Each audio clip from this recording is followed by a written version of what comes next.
question of interest to the business community. There's talk of a tax incentives package, research and development amortization, and then some Democrats talk about child tax credit. Do you see that as a possible lame duck item that gets passed here?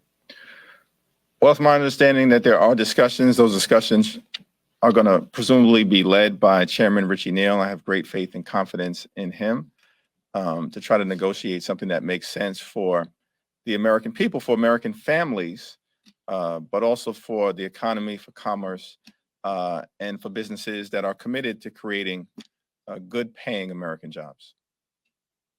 Anything else on this side? No. Circling back to New York, do you think Jay Jacobs should go as chairman of the Democratic Party? I think we need an after action assessment of what went right, what went wrong, and what can be done better. That should focus on the institution and not any one particular individual at this point in time. Congressman Cuellar said he got calls from allies of Leader McCarthy trying to get him to switch parties. I'm wondering if your side has done any outreach to any Republicans, and assuming Republicans take the majority, it's going to be a narrow one. Would you guys try to work with breakaway Republicans to elect some sort of consensus speaker? I think that's all premature until we have some definitive resolution on who gets to 218. But think about this for a moment. And I know for a fact that outreach has taken place to Representative Cuellar.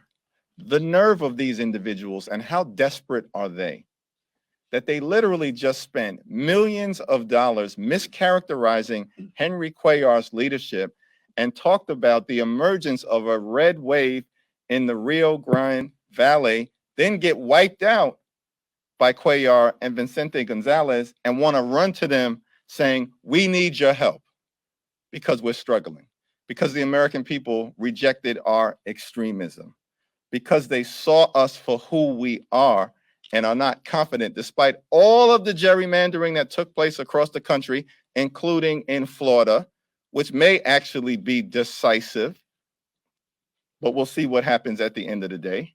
This wasn't an effort that they've earned at all. And now we see how desperate they are, reaching out to members like Henry Cuellar, literally days after he just defeated millions of dollars spent against him. Yeah, with Wired Magazine, curious, any discussion going on about what to do with Bitcoin and crypto and all this stuff after the collapse of FTX? Well, I think that's an issue that I presume will be taken up by the Financial Services Committee under the great leadership of Maxine Waters, as well as the Agriculture Committee under the leadership of David Scott, both of whom in different iterations could have jurisdiction over issues related to crypto, and we'll see what happens. But this hasn't been at the leadership level? It wasn't an issue that was raised in the caucus meeting today. Is that worrisome though? I mean, this millions. I think there are a whole host of issues that I think we are planning on working through, and I could imagine that the situation related to the cryptocurrency industry will be one of them moving forward. House Republicans have said oversight and investigations will be a major part of their focus if they take the majority. How are House Democrats planning to push back on this? Yeah, I want to yield to Pete on this, but think about this for a moment. This is why extreme MAGA Republicans are in such a bad spot and are not right for our country. We are working to emerge from a global once-in-a-century pandemic, working to deal with global inflation, working to make our communities safer. All issues where Democrats have acted over the last 2 years in an extraordinary way, but Democrats recognize that more needs to be done. And what is right at the top of the extreme MAGA Republican agenda in the House? Let's investigate President Joe Biden's family. That's what they want to do. That is the message that they're sending to the American people. It is not a winning message, but that's what happens when you are captive to the hard right. And House Republican leadership is captive right now to the hard right. And the situation didn't get easier based on what happened in the midterm election. It got harder for them. At the same time, Democrats are going to continue to focus on kitchen table, pocketbook, bread and butter issues like lower costs, better paying jobs, and safer communities for the American people.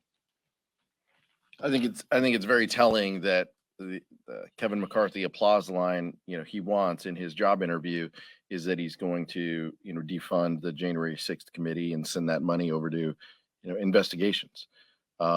That's who he's speaking to. He's speaking to the House Freedom Caucus because he needs to count these votes. He's not speaking to the issues that the American public want addressed. He's not speaking about the economic issues of the day. He's not speaking about how we make communities safe because he's trying to string together the number of votes to be leader. And I think it's an unfortunate state of where our politics is on that side of the aisle.